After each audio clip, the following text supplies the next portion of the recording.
In our 21 days of wellness chats, we are here today with Cristina Kalas to talk about how can we take care of our mental health during this holiday season.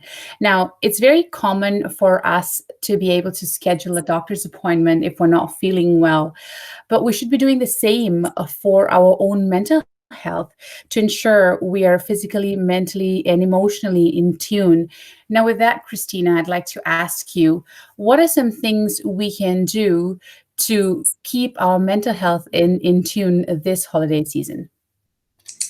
That is a good question and pretty challenging to answer from the sense that everybody's needs will be so different. Mm-hmm. So, yeah, for some people, there hasn't been a ton of change during lockdown, COVID.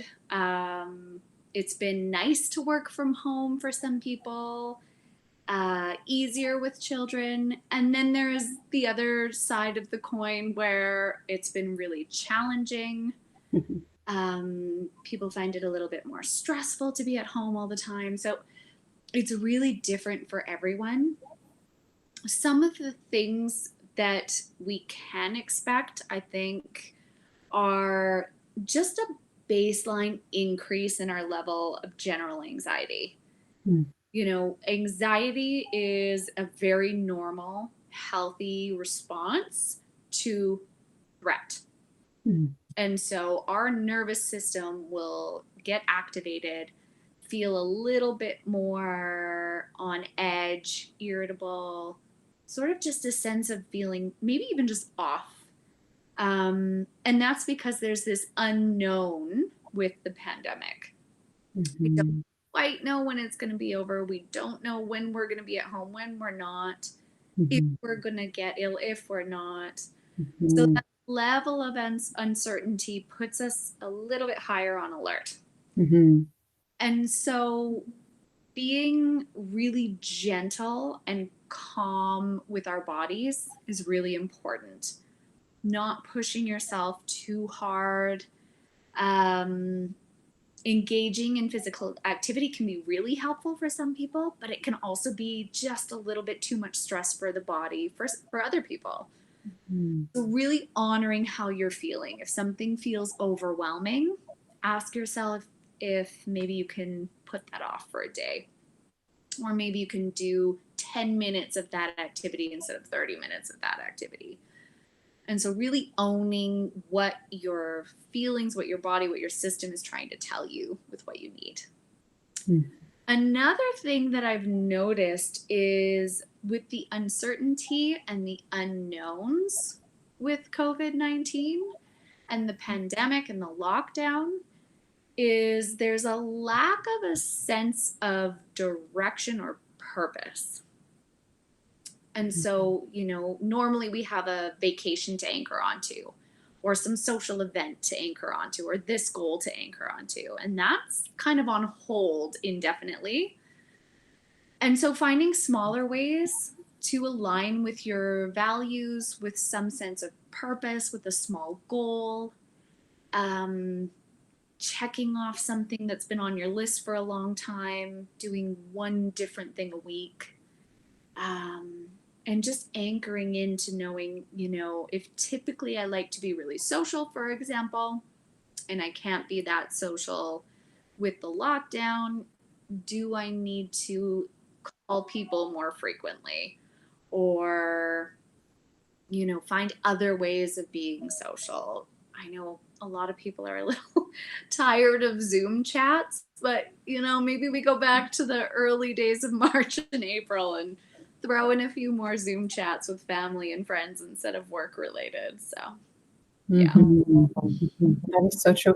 I think doing all those things, as you mentioned, and I think maybe sometimes we're a little bit too hard on ourselves. And I've been chatting with a few friends lately at work too, and it's all about, oh, but I have to get all these things accomplished. We're putting so much pressure on our own selves to get all of these things done without realizing that we are still in this pandemic. And I guess we are still facing a certain level of stress and anxiety just because what is going on around us. That is exactly it. So even for the individuals that feel, I still have a job, I'm at home, I don't have a ton of responsibility, there's still this level of stress that everybody is experiencing, whether you're very in tune or aware of it or not. And so, that much, if you have 100% energy to give, let's say 40, 50, 60% of it is taken up by the pandemic, we're running on less reserves to do our normal day to day. And so it's very normal to struggle with getting the laundry done or not really feeling like you have the energy to do the dishes, even though you've just been at home all day. So it's Mhm. really important to recognize and understand that that's so normal. You're right. And I think what's key here is important to be able to recognize that and give yourself a little bit of grace, that yes, it's okay that I wasn't able to do that because I think, and I don't know if it's just me or other people do this too, but sometimes there's, oh, I have to get it done Mm-hmm. right away, and it's just added pressure. But also, I think as you're talking, I think we there's so much unknown. We truly don't know if we will be out of this pandemic in the new year or not, but a lot of people are looking forward to 2021 and being COVID free. I think sometimes I am one of those people that I'm truly looking forward that the vaccine is here, we're all going to be well. Now, my question for you would be, what are some things people can do, um, and maybe start doing right now to stay mentally resilient in anticipation for 2021? That's a good question. I'll say again that having some sense of purpose can be Mhm. helpful. Some goals. Um, Even if it's just reflecting on what are the things that I've recognized are really important to me over the last year since I haven't been able to do them, right? How do I take steps today to ensure that I can engage or invest in those things in Mm. 2 months, 6 months, whenever the pandemic is over? Mhm. So to anchor onto that sense of like hope and purpose that will come eventually. This is temporary. We don't know exactly how temporary yet. Mhm. It's funny. I'm a big traveler. Mm. Traveling is a really important thing that nurtures my soul. Mhm. And I've booked a number of trips hoping that things would be over, and they weren't.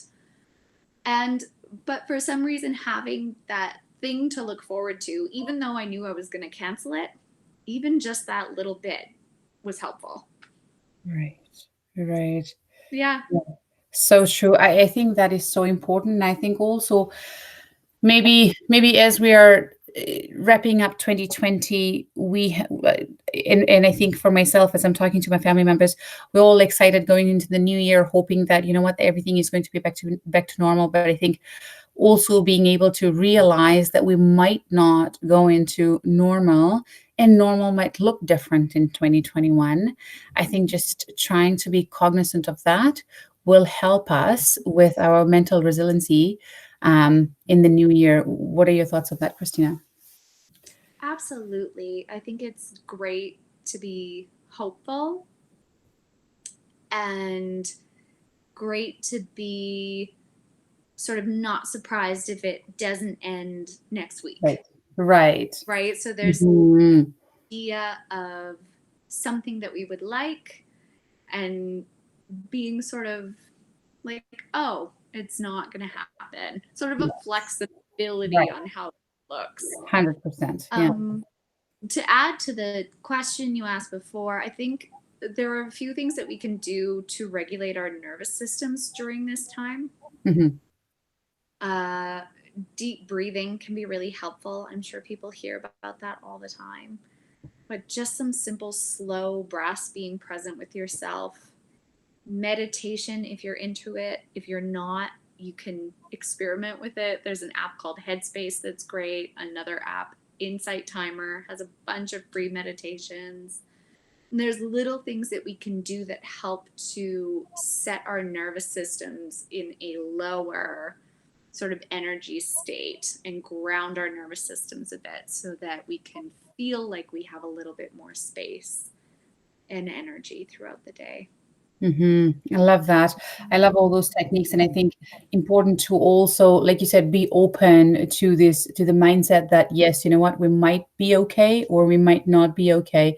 But to have that hope and purpose is so important. Christina, thank you so much for joining us on this episode and sharing such great insights with us. It's always a pleasure having you with us. And to all our viewers, thank you so much for tuning in and watching us. And stay tuned for more episodes on our 21 Days of Wellness Chats. Thank you. Thanks, Angie.